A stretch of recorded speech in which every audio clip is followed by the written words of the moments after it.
windows once you go down. You must be crazy if you think that I'ma slow down. Don't wanna hear it talking shit, fuck the drama. Keep it coming, I'ma send you to your mama.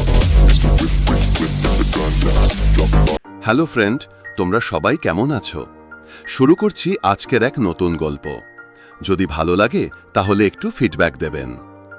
ছায়ার মতো আমি, অন্ধকার থেকে আলোয় ফিরে আসার গল্প। জীবনের একটা সময় আসে যখন চারপাশে কেবল অন্ধকার আর নিজেকেই মনে হয় একটা ছায়া। কিন্তু যদি মন থেকে বিশ্বাস করা যায় তাহলে ছায়াও একদিন নিজের আলো খুঁজে পায়। এই গল্পটা একজন ছায়া মানুষকে নিয়ে, যার সব কিছু ছিল কিন্তু কিছুই ছিল না।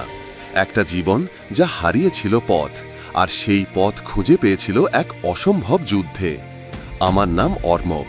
3 তলা বাড়ি, দামি গাড়ি, নামি স্কুল সব ছিল। বাবা ছিলেন এক কোম্পানির কর্ণধার, মা ছিলেন সোশ্যাল মিডিয়ার একজন জনপ্রিয় মুখ। সবার চোখে আমরা ছিলাম পারফেক্ট ফ্যামিলি, কিন্তু ভেতরটা একদম উল্টো। রোজ ঝগড়া, রোজ ঠান্ডা যুদ্ধ। আর একটা দিন একদম হঠাৎ করেই মা চলে গেলেন। কোনো কথা নেই, কোনো আলাপ নেই। আমি চুপচাপ দরজার পাশে দাঁড়িয়েছিলাম, শুধু তাকিয়েছিলাম মায়ের পেছন দিকটা যাওয়ার পথে। জীবনে প্রথমবার অনুভব করলাম ভেতরটা একদম ফাঁকা। মা চলে যাওয়ার পরে আমার জীবনে কিছুই স্বাভাবিক থাকেনি। বাবা দিনের পর দিন মদে ডুবে থাকতেন। আমি স্কুলে একদম একা হয়ে যাই। বন্ধুরা দূরে সরে যায়। কেউ বোঝে না আমি কেমন আছি। আমি ধীরে ধীরে নিজের ভিতরে ঢুকে যাই। নিজেকে কেটে ফেলতাম মাঝে মাঝে। একদিন ভেবেছিলাম ছাদ থেকে লাফ দিয়ে সব শেষ করে দেব, কিন্তু একটা কাক ডেকে উঠেছিল মাথার ওপরে। জানি না কেন মনে হলো কেউ একটা বলল, না, আজ নয়। দিন যায়, রাত যায়। আমি একদিন ট্রেন স্টেশনে দাঁড়িয়েছিলাম একা একা। হঠাৎ দেখি এক বৃদ্ধ ভিক্ষুক বসে আছেন। এক চোখ নেই, মুখে গভীর কাটা দাগ, তবুও মুখে হাসি। আমি অবাক হয়ে জিজ্ঞাসা করি, আপনি হাসছেন কেন? তিনি হেসে বললেন, হাসা ছাড়া আর কিছুই অবশিষ্ট নেই। কাঁদলে কেউ পাশে থাকে না, আর হাসলে অন্তত নিজের মনটা ঠিক থাকে। তখনই বুঝলাম শক্তি মানে বাহিরে কিছু না, আসল শক্তি ভেতরের, মানসিক। সেই দিন থেকে সিদ্ধান্ত নেই নিজেকে পাল্টাবো, না অন্যদের জন্য, নিজের জন্য। প্রতিদিন সকালে হাঁটতে বেরোতাম। ধীরে ধীরে 1 ঘন্টার দৌড়, পড়াশোনা, বই পড়া সব শুরু করলাম। সোশ্যাল মিডিয়া থেকে নিজেকে আলাদা করলাম।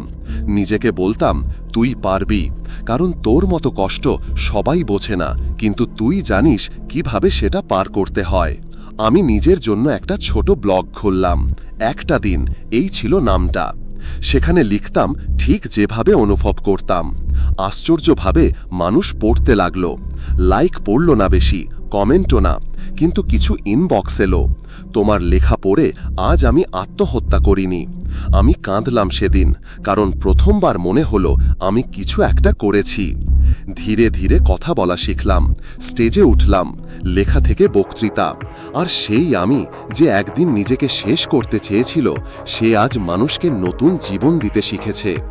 আজ আমি জানি আমি এখনো ছায়া, কিন্তু একটা পার্থক্য আছে, আমি এখন ছায়া হয়ে অন্যদের আলো দেখাই। আমি জানি কিভাবে নিজেকে ভালোবাসতে হয়, আর আমি বিশ্বাস করি তুমি যদি নিজের ভেতরের আলোকে বিশ্বাস করো, তাহলে তুমি নিজেকেই নতুন করে তৈরি করতে পারো। তুমি যদি এখন অন্ধকারে থাকো, জেনে রেখো তুমি একা নও। তোমার মতো অনেকেই আছে যারা যন্ত্রণায় কাঁদছে, কিন্তু কেউ মুখ খুলছে না। তুমি মুখ খোলো, তুমি চুপ করে থেকো না, তুমি নিজেকে ভালোবাসো। এই দুনিয়া কঠিন, হ্যাঁ, কিন্তু তুমি তার থেকেও শক্তিশালী। তুমি পারবে, তুমি জিতবেই।